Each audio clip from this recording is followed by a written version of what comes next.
Swali langu la kwanza ni kwamba nataka nikuulize baba mkurugenzi kwamba huwezi kutuulizia kwa baba askofu kuhusu hilo swala la fedha ya matawi au sadaka ya Jumapili ya matawi, kwa sababu huku tumekuwa tukizunguka sana, lakini tunashindwa tu kunyosha kwamba moja kwa moja.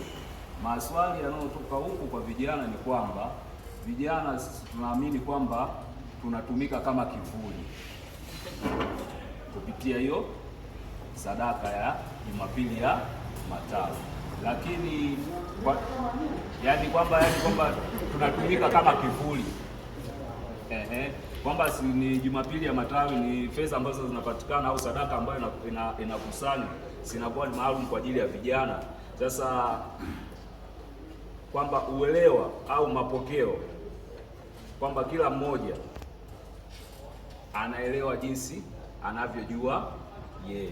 Kwa hiyo wengi wetu hapa tunaamini ile fedha ni kwa ajili ya vijana. Vijana tunapokuwa na matukio mbalimbali au kwa mfano tukichukulia tu kwa mfano parokiani pale, vijana tunapokuwa na labda makongamano au tunapokuwa na jambo lolote ambalo linahusu utume wa vijana, basi kuna asilimia fulani ambayo inatoka kwenye ile fedha ya matawi kwa ajili ya kusapoti lile tukio.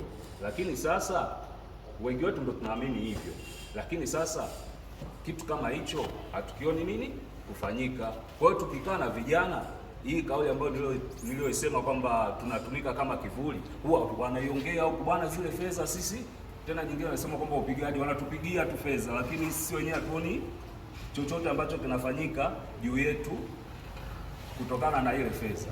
Na umesema kwamba jibu ulilolitoa ni kwamba inatumika kwenye wizara au baraza la vijana kwamba kwa ajili ya kuendeshea shughuli za nini za vijana. Sasa hizo shughuli ambazo zinaendeshwa, basi tungependa na sisi tuwe tunaziona au tuwe tunafanya nini, tunashirikishwa kwenye hizo shughuli, kwamba vijana, fedha yenu ni hii, imetumika kwa 1, 2, 3, kwa sababu tunaamini kwamba kuna kitu ambacho kitafanyika ambacho kina uwezo kuja kutuletea manufaa kwenye huu umoja wa vijana. Ndio maana ninasema kwamba kwa kuleta majibu ambayo yamejitosheleza, kila kijana akalizika nayo. Ndio maana nimeuliza kwamba huwezi kwenda kule kwa baba askofu, kwa sababu sisi wenyewe kumfikia tu kama kumfikia itakuwa ni ngumu, lakini wewe ni mwakilishi wetu ambaye unaweza ukamfikia kule ukamchombezea, bwana kuna 1, 2, 3. Hili swala lijaanza juzi wala jana, kuhusu swala la fedha za matawi. Vijana toka muda mrefu sana wamekuwa wakilioni.